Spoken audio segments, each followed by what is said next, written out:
Miss হবে না আপনার পছন্দের টিভি শো। দেখুন জি5 অ্যাপে একদম ফ্রি। আমার ছেলে জন্মদিনে আমি পায়েস রান্না করি, এবারেও তাই করব। সাথ করে আবার ওর জন্য পায়েস রান্না তোকে করতে হবে না, যত আদিক্ষেতা। মা মা মা আমাকে একটু চা দেবে প্লিজ? চা দে চা দে চা দে চা দে, একবার বলেছে দিতে দিতে তো সন্ধ্যা হয়ে যাবে। হ্যাঁ বাবা, মুখটা তো শুকিয়ে গেছে বাবা। তো হবেই হবেই, যার বউ এরা অলক্ষী, তার বরকে তো সারা রাত ধরে না খেয়ে থাকতে হবে। আরে চাটা দিবি তো? আচ্ছা মা, বৌদিও যে সারা রাত খায়নি, কই সেটা তো লিখছো না তুমি? ও না খেয়ে শুয়ে পড়েছিল। তোকে কে বলেছে রে বৌদি খায়নি? না রে, কোথায় গেল? দে চাটা দে দে। আমি নিজে চোখে দেখেছি রান্নাঘরে এসে ও পাত পেরে বসে খেয়েছে। ও তাই নাকি? এনে বাবা, হ্যাঁ তুই এখানে দাঁড়িয়ে আছিস না? আলু দম সাথে হ্যাঁ নে বাবা, হ্যাঁ নে, আমি আসছি বাবা।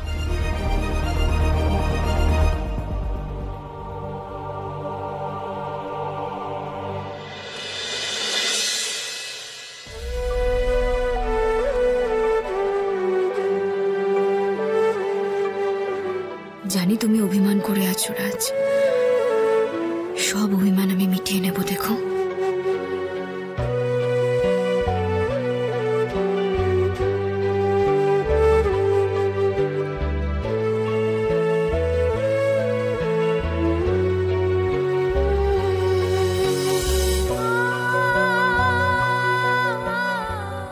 তোমাকে ভুল বুঝলাম, তুমিও না খেয়েছিলে আমার জন্য।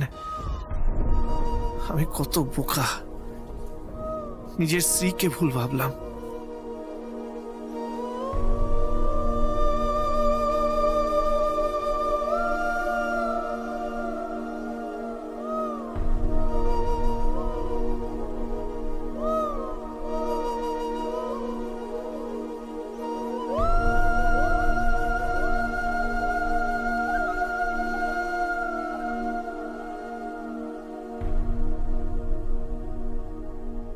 আমার একদম ভাল লাগে না শ্রী,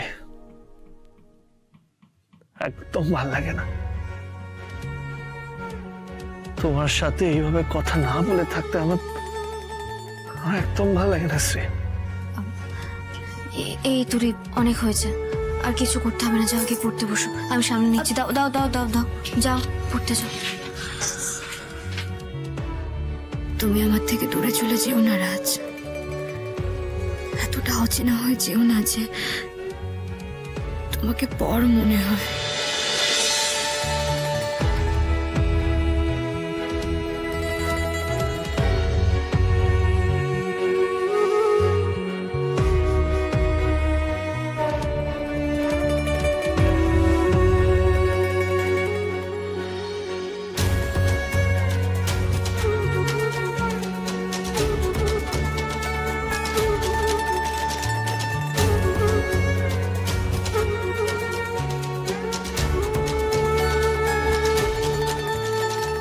কাল তোমার জন্মদিন রাজ, কাল আমি তোমার সাথে সমস্ত মান অভিমান শেষ করব, তারপর নতুন করে শুরু করব আমাদের সম্পর্কটা।